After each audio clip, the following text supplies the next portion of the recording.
В описании вы всегда можете найти мою ссылку для доната у официального партнера игры магазина Buff. И здесь действительно самые низкие цены. Это не реклама, это просто факт. Задонатив через мою ссылку, вы поддерживаете канал. Я вам за это премного благодарен. Всем здравствуйте. 20 июля и второй баннер-конструктор уже здесь. Уже его тут вовсю открутили люди, многим очень неплохо насыпало. Я там видел и Маштуров, и Еферов, и все подряд. Причем по несколько эксклюзивок. Шарк у нас с группы так вообще там показывает такие вещи, которые лучше не видеть. Ну, в общем, всем, кому повезло, поздравляю вас. Ну, а тем, кому уже не повезло, да, тем могут лишь посочувствовать.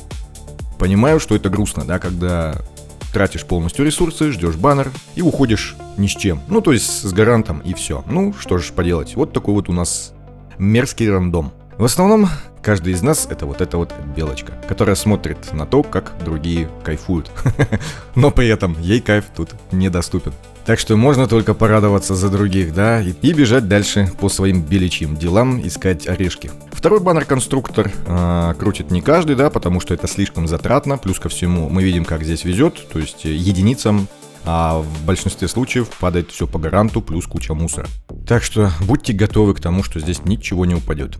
В этом баннере я буду также выбирать неустрашимых и ауру. Я буду рисковать, потому что у меня кукла уже плюс 5. Если она мне вдруг упадет до гаранта, будет, конечно, довольно-таки печально. Но что поделать, таков риск. Здесь мне нужен Маштур, и поэтому приходится рисковать. Ну а аура у меня в зачаточном состоянии, то есть мне еще целых 3 копии надо, поэтому придется ставить ее.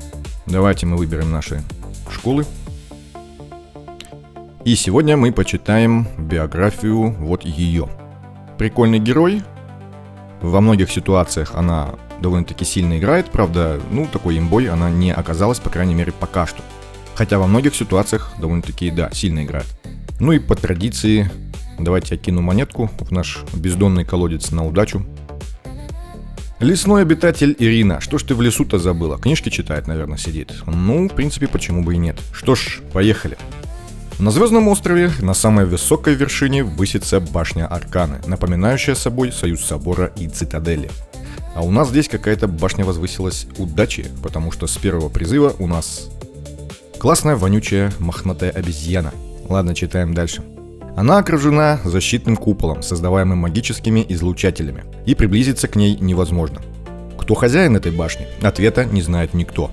Кто-то говорит, что хозяин – давно усопший предок-чародей, проецирующий свое сознание в башню с помощью могущественной магии. Другие утверждают, что это божество из иного плана, наблюдающее за Адентией через башню как медиум.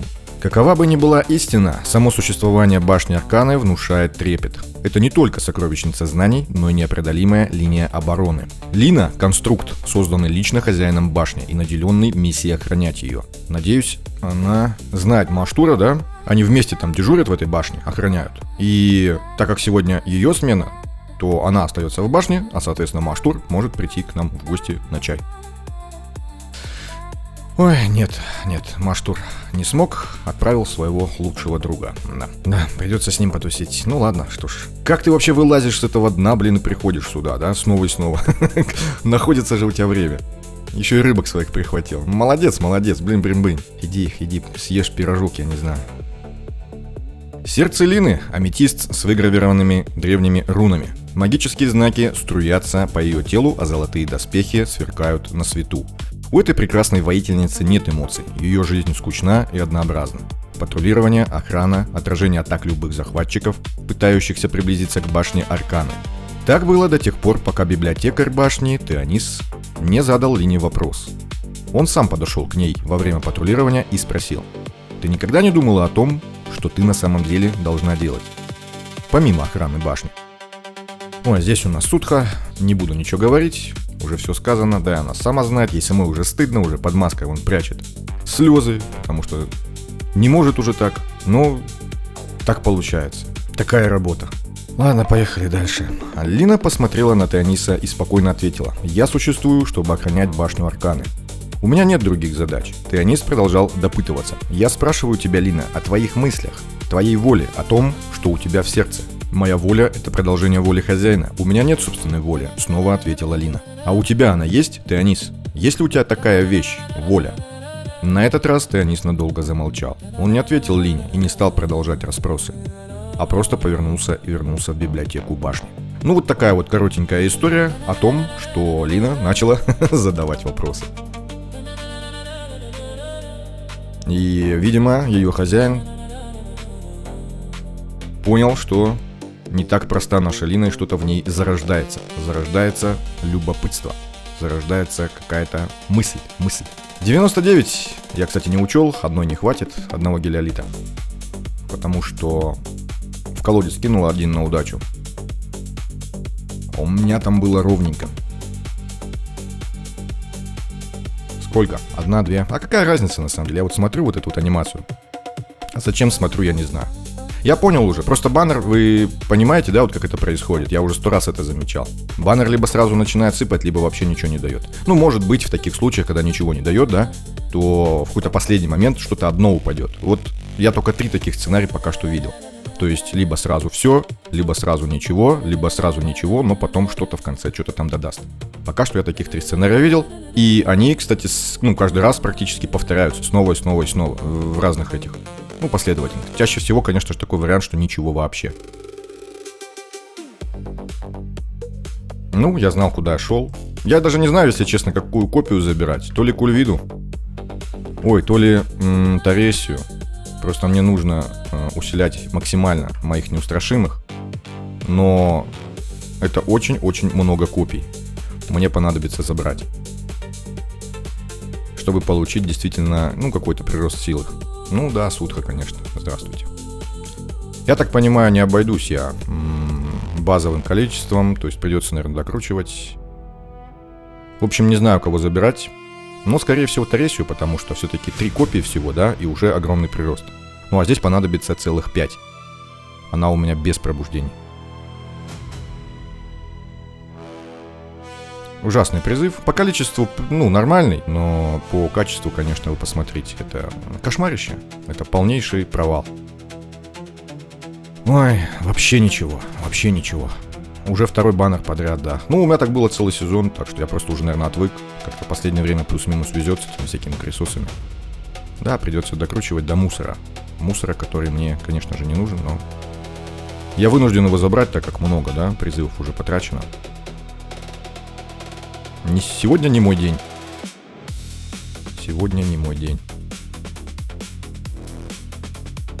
Может быть, в сборном баннере повезет, не знаю. Маштура я думаю, что не скоро получу. 4-го, очень не скоро. Да, походу до гаранта придется крутить. Еще я замечал, когда начинаешь вот так вот покупать порционно вот эти вот призывчики, то всегда, у меня ни разу такого не было, чтобы я купил какую-то часть, и мне до гаранта упало. Всегда дотягивает до гаранта. Вот всегда, 100% у меня было таких ситуаций. О, Настенка, хотя бы так. Настенка, здорово, привет. Добро пожаловать. Хотя бы так. Да, конечно, она там ничего не усилит толком, но все равно приятно, да. Тем более она у меня +1, +2 будет. Хотя бы так. Это, конечно, не Маштур, но тоже нормально пойдет. Уже хотя бы не так грустно.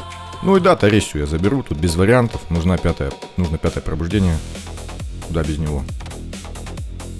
Наш кристальный дракон-стрелочник. И кому любопытно, разница, 1 пробуждение, либо 2. Давайте посмотрим. Вчера у меня был вот такой вот результат. 13200 я выбил, правда, 1 раз всего. Вот Настенка у меня здесь +1. И обратите, кстати, внимание, вот у нас камерист. Вчера бил 13 миллиардов. Такая вот у него команда была. Сегодня он баннер покрутил. И вы посмотрите на этот результат. Красота же, да? Просто 5-я Кульвида. Сразу плюс 3,5 миллиарда. И 1-е пробуждение у Маштура у него появилось. Повезло ему. Рад за него, да.